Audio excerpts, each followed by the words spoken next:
மயிலாடுதுறையில்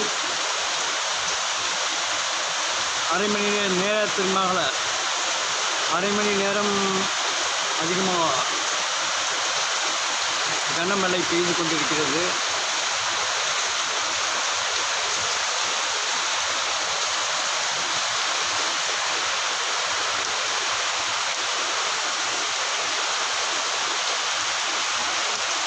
பலத்த காற்றுடன் கூடிய மழை பொழியும் என்று வானிலை அறிக்கை கூறினார்கள். ஆனால் தமிழக அரசியல் போல் அமைதியாக என்ன நடக்கும் என்று தெரியாத ஒரு சூழ்நிலை இன்று உள்ளது. அதேபோல் வானிலையும் உள்ளது.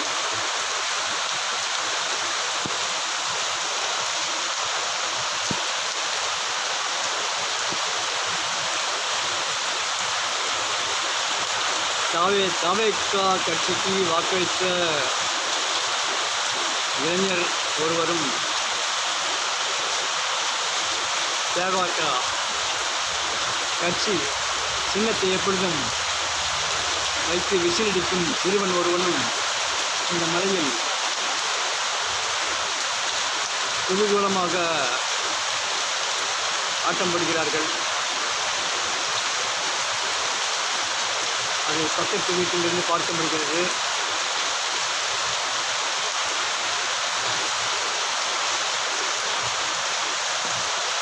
தமிழகம் எங்கும் 20 மாவட்டங்களில் கனமழை அறிவிப்பு வானிலை அறிவிப்பு செய்யப்பட்டுள்ளது.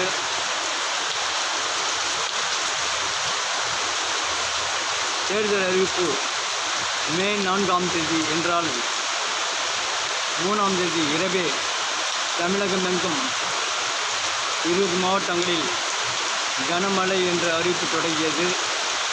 இன்று வரை தமிழகம் எங்கும் தலைநகர் உட்பட கனமழை இல்லை என்றாலும் சுமாரான மழை பொழிந்து கொண்டிருக்கிறது.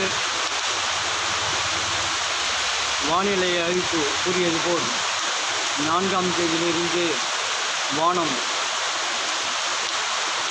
மேகமூட்டத்துடன் கருமேகங்களுடன் சூரியன் காணவில்லை என்பது ஒரு ஆச்சரியமான விஷயம். இன்று வரை தமிழகம் எங்கும் சூரியனின் ஆதிக்கம் குறைந்து உள்ளது.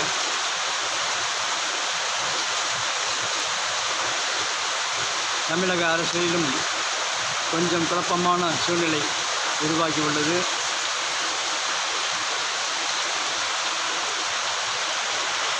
இன்றுக்குள் முடிவு எட்டப்படும் என்று கூறப்படுகிறது.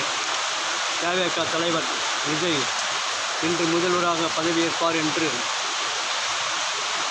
கட்சிகள் கூறுகின்றன. மழையிலும் இங்கு சில பட்சிகளை பார்க்க முடிகிறது. காவேரி சென்ட்ரலுக்காக திருச்சி இமான் மீண்டும் சந்திப்போம்.